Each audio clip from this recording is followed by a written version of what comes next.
మీరంతా ప్రభు దగ్గరికి ఎందుకు వచ్చారు? ఒకసారి ఆలోచించుకోండి. మీ పూర్వం ఇంతకుముందు మీరు విగ్రహారాధికులు, ఇంతకుముందు రకరకాల పద్ధతులు ఆరాధించేవారు. ఏయో దేవుళ్ళు ఏదో విధంగా ఉండేవాళ్ళు. ప్రభు దగ్గరికి ఎందుకు వచ్చారు? సంఘంలోకి ఎందుకు వచ్చారు?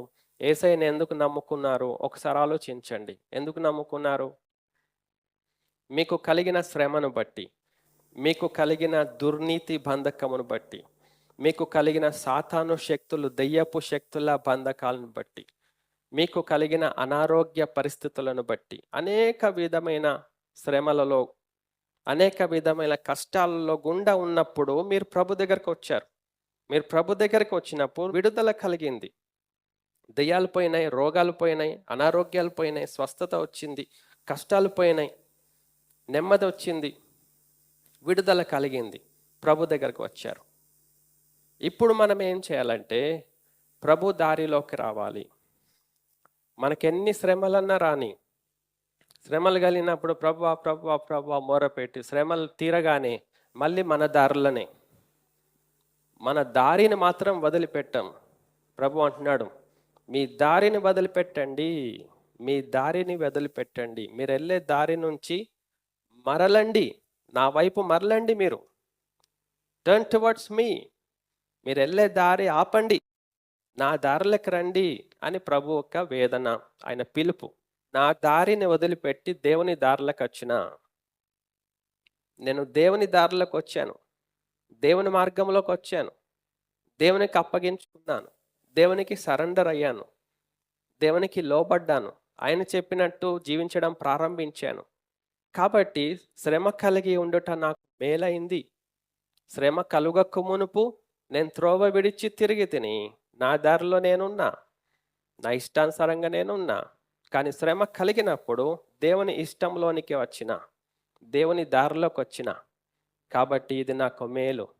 ఈ లోకంలో వేల కొలది వెండి బంగారు నాణముల కంటే దేవుని ధర్మశాస్త్రము, దేవుని వాక్యము, ఆయన కట్టడలు, ఆయన దారి నాకు మేలు అని నిశ్చయించుకున్నాడు. కన్ఫర్మేషన్, ఎక్స్పీరియన్స్ అది మన జీవితంలో అయి ఉండాలి. అప్పుడు కానీ మనం మోక్షం వెళ్ళలేం. ఆ మేలు మనం పొందుకోవాలండి.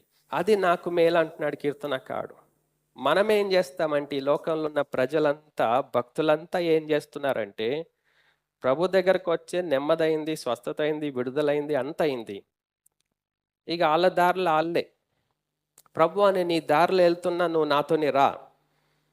సౌలు వాళ్ళే, సౌలు అన్నాడు కదా, అవిధేయుడు, మూర్ఖుడు, మూఢుడు. ఆ సౌలు అంటున్నాడు, నేను ఇప్పుడు వెళ్తున్నాను, నువ్వు రా నాతోటి. నేను ఇప్పుడు బలి అర్పిస్తున్నాను, ప్రార్థన చేస్తున్నాను, నువ్వు రా నాతోటి. అట్లా రాడండి దేవుడు, రాడు. మనమే వెళ్తా ఉంటాం, వెళ్ళి చివరికి నాశనం అయిపోతాం. ఆ నాశనం ఏంటంటే నరకం.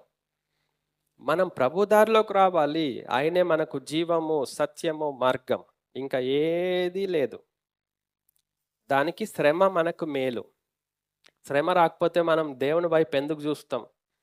నశించిపోయే స్థితి. అది దేవుడు మన పట్ల కోరట్లేదు. మన పట్ల కోరేది ఏంటంటే మనము ఆయన దారిలోకి రావాలి, మనం ఆయనకు లోబడాలి, ఆయనకు అప్పగించుకోవాలి, ఆయన వెనకాల పడి వెళ్ళాలి. అప్పుడు మనం మోక్షం వెళ్తాం. అది మనకు దేవుడు మేలుగా సిద్ధపరిచాడు. అందుకనే మనకున్న శ్రమలలో మనం ఏం చేయాలంటే దేవుని మీద ఆనుకొని ఆయన దారిలోకి రావాలి. అప్పుడు మన శ్రమలు మనకెంతో మేలు, నిజమైన ఆశీర్వాదకరమైన మేలు మనం పొందుకొని ఉంటాం. మనం ప్రభుకి దగ్గర అవ్వడం, దేవునికి లోపడటం, ఆయన మార్గంలో వెళ్ళటం, మన దారి వదిలిపెట్టం, ఇదే మనకు మంచిది.